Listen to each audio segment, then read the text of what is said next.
লাগছে। বাইফাতে আসলে আসতে অন্যরকম একটা ফিল হয়। আর আমাদের পছন্দের অ্যাওয়ার্ডগুলোর মধ্যে এই ৫ বছরে বাইফা জায়গা করে নিয়েছে।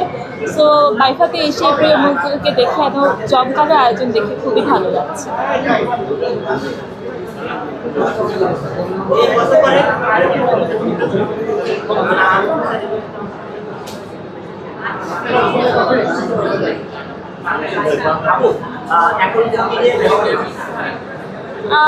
আমি অলরেডি দেশের বাইরে 2টা নাটকের শুটিংয়ে গিয়েছিলাম। সো সেই নাটকগুলো শেষ করে মাত্র এসেছি।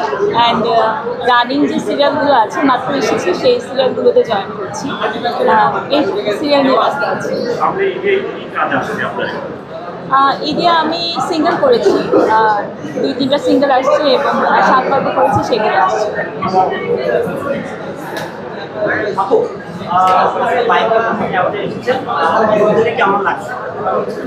ভালো লাগছে। আমি বললাম তো যে আমাদের পছন্দের যেই অ্যাওয়ার্ডগুলো আছে এর মধ্যে বাইফা অলরেডি জায়গা করে নিয়েছে।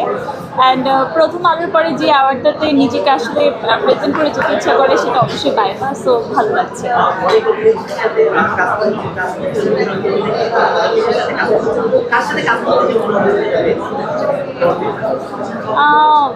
এইভাবে আসলে বলতে পারবো না, যার যার জায়গা থেকে সে সে বেস্ট। বাট হ্যাঁ, মোশাররফ ভাইয়ের জায়গা অন্যরকম। সে হচ্ছে লেজেন্ডারি অ্যান্ড সে সবসময় একটা শিক্ষা প্রতিষ্ঠান। সো মোশাররফ ভাই বেস্ট।